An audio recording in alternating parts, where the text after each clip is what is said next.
बुझे ना कहीं लिखिच ना ये जानी पांथशाला से अदिनिया देखा चाहा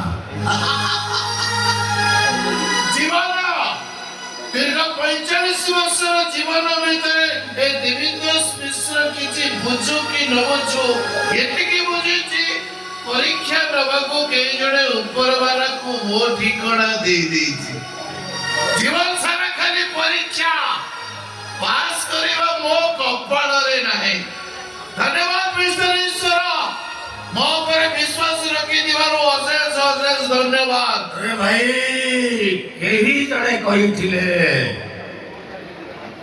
चित्कार करी हसुथिबा लोकर पकेट को अंडाले देखिले टंका की सुना पाइबनी पाइब गोटाए लुहर भेजा रुमाल जोटा के आज मो हाथ उठाए अछि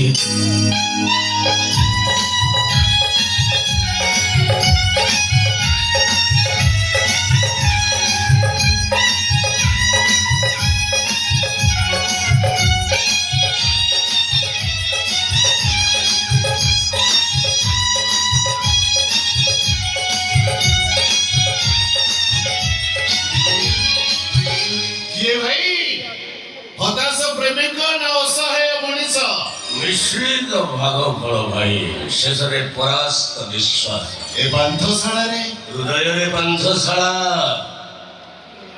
निश्वास रे पांथशाला आज गोटाए पांथशाला आसी आ गोटाए पांथशाला निकट सिगरेट अछि भाई माचिस का मो पाखे अछि गोल्ड फ्लैग फिल्टर और भी सही ब्रांड मात्र गोटाए पीस ओके भाई देखी नो वो संगो कोई सिगरेट टानिबो लास्ट चिर को किस करिवो फास्ट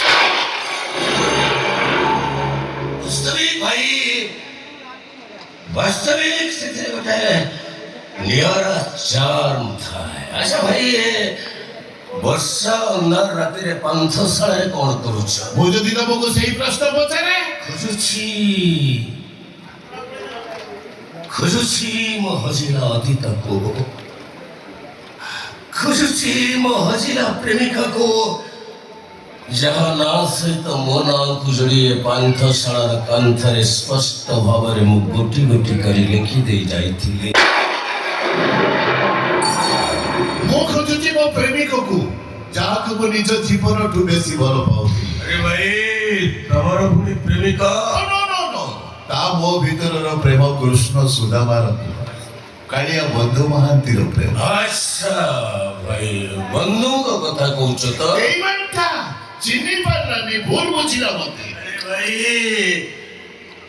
बंधु माने जेता बळे जीवन रे आसंती हसर पसरा नै आसीतांती गला बेले लोहर श्रावण रे समाने भिजै देई चली जानती किंतु बंधु बेले बेले एमिति भी हुए काहा उठरे हस दबा को जाई मनुष्य तार शत्रु पालटी जाए हसा लोहर कारण पालटी जाए जेमिति मो सांगर हे गली वास्तविक ये वर्षा अंदर राति रे आपण को मोर एंते गप सुनि पारे गोटे नियारा चार्म था अरे भाई हटे गल काई के कोन स्कूल बेलर संग अच्छा गोटे साइकिल रे स्कूल जाऊ गोटे टिफिन की अधा अधा करी खाऊ कटी कटी अरे भाई कटा शाट को अदला बदल करी तू निश्चय ई जने झगड़ा करे तापे आउ जने बाहर पड़तु निश्चय कटी राइट तब के में जानो तमर भी संग दिले ना कोड़ा गोटाए भाई गोटाए मोबाइल फोन गोटाए प्रेमिका दी जण गोटिए छी को लाइन मारुथिलो सत एले से सोळा का जीती गला गीता तार हे गला ओ गीता से गीता नाटा हम भीतरे भिले ले गला रे भाई गीता भाई महाभारत से दिनर महाभारत अर्जुन और दुर्योधन भितरे आजिर महाभारत कृष्ण अर्जुन भितरे देवीदास मिश्र आशुतोष भितरे आशुतोष महापात्र ଆଜିର କୋଟିପତି ମୋ ପିଲାଦିନର ସାଙ୍ଗ ଶଳାଟା ଗୀତା ପାଇଁ ଶତ୍ରୁ ହେଇଗଲା। ଦିନେ ଗୀତା ମୁଁ ଆସୁ ଗୋଟେ କାରରେ ଦାରିଙ୍ଗବାଡ଼ି ବୁଲିବାକୁ ଯାଉଥିଲୁ। ହଠାତ୍ ଗାଡ଼ିଟା ଘାଟି ତଳକୁ ଖସି ପଡ଼ିଲା। ଭାଗ୍ୟ ଭଲ ଆମେ ବଞ୍ଚିଗଲୁ। ପ୍ରଥମେ ମୁଁ ଭଲ ହେଲି, ତାପରେ ଗୀତା। 2 ମାସ ପରେ ଆସୁ ମୁଁ ଘରେ ଥାଏ, ଗୀତା ମୋତେ ଫୋନ କଲା। ମୁଁ ପଚାରିଲି କୋଉଠି, ସେ କହିଲା ଡକ୍ଟରଙ୍କ ପାଖରେ। ଯାଇ ପହଞ୍ଚିଲି, ଦେଖିଲି ଗୀତା ଚୁପଚାପ ଠିଆ ହେଇଛି। ମୋତେ ଦେଖି ଛୋଟ ଛୁଆଙ୍କ ଭଳି କାନ୍ଦିଲା। ମୁଁ ପଚାରିଲି ଡକ୍ଟର କଣ କହିଲେ? ସେ କହିଲା ଡକ୍ଟର କହିଲେ ଏ ଝିଅ କେବେ ଜୀବନରେ ପିଲାର ମା ହେଇପାରିବନି।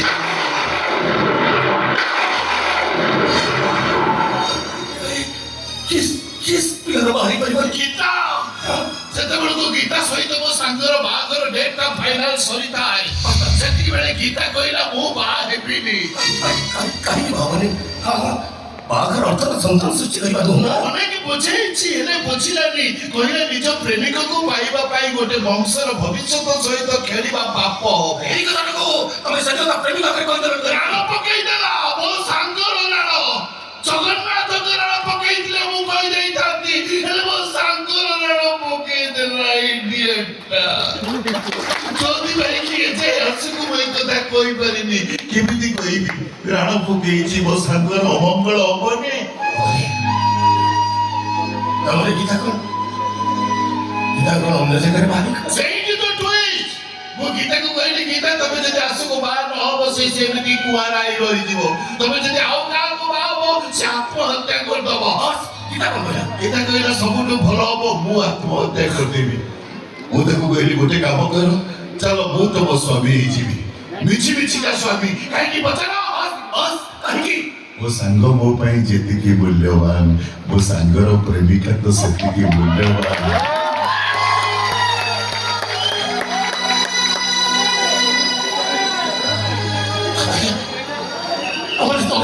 ମିଛି ମିଛିକା ସ୍ୱାମୀ ସ୍ତ୍ରୀ।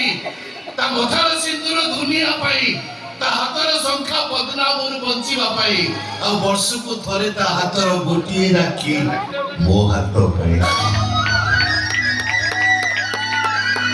ଗୋଟେ ଦୁଃଖ କଣ ଜାଣିଛୁ ବନ୍ଧୁ? ମୁଁ ତା ପାଇଁ ଏତେ କଲି ହେଲେ ସେ ମୋତେ ଭୁଲ ବୁଝିଲା। ତାରି ପାଇଁ ମୁଁ ବର୍ବାଦ ହେଇଗଲି। ତାରି ପାଇଁ ମୋ କମ୍ପାନୀ ନିଲାମ ହେଇଗଲା। ମୋ ଭଉଣୀକି ତା ଘରର ଚାକର ସହିତ ବାହା ଦେଇଦେଲା। ଏମିତିକି 2 ଦିନ ତଳେ ମୋ ଭଉଣୀର ପୁଅକୁ ମାରିଦେବା ପାଇଁ ସେ ବିଷ ଦେଇଥିଲା। ଏଇଟା ସମ୍ପୂର୍ଣ୍ଣ ହଉଛି ମିଛ। ସେ କେବେ କେମିତି କାର୍ଯ୍ୟ କରିପାରିବନି। କେବେ ପାରିବନି? ସେ ଜାଣିଛି ମୋ ସାଙ୍ଗକୁ ମୁଁ କଣ ଚିହ୍ନିନି। ମୁଁ ଜାଣିଛି ମୋ ସାଙ୍ଗ କେବେ ଏମିତି କାମ କରିନଥିବ। ଜଣେ ଭଲ ବନ୍ଧୁ କେବେ ବନ୍ଧୁକ ଧରିପାରିବନି। ଜଣେ ଭଲ ସାଙ୍ଗ କେବେ ଶତ୍ରୁ ହେଇପାରିବନି। ଜାଣିଛ ଆଜିକି ଠିକ 20 ବର୍ଷ ତଳେ ଆମେ ଦିନେ ଏଇଠି ଏମିତି ବର୍ଷା ହଉଥାଏ। ଏଇଠି ଜଣେ ବାବୁ ରହୁଥାନ୍ତି, ତାଙ୍କ ପାଖରୁ ଗୋଟେ ସିଗାରେଟ ମାଗିକି ଟାଣିଲୁ। ସେ ହାରମୋନିୟମ ବଜାନ୍ତି, ଆମେ ଗୀତ ଗାଉ। ଖଟି ଖଟି ଡବଲ ଖଟି আসছি।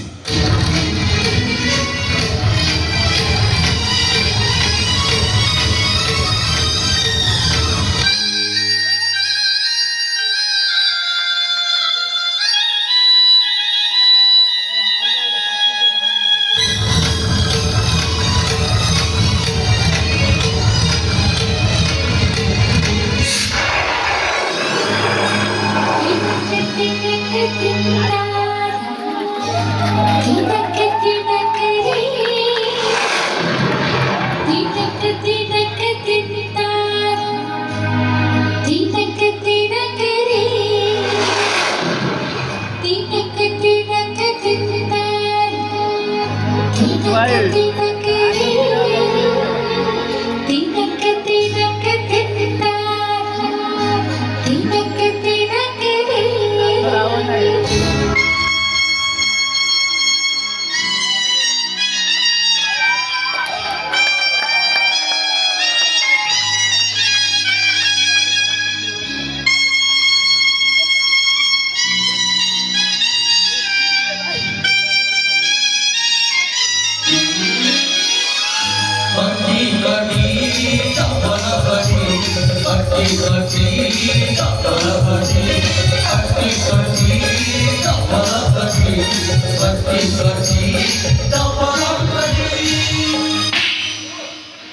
ଆରେ ଏ ବାବୁ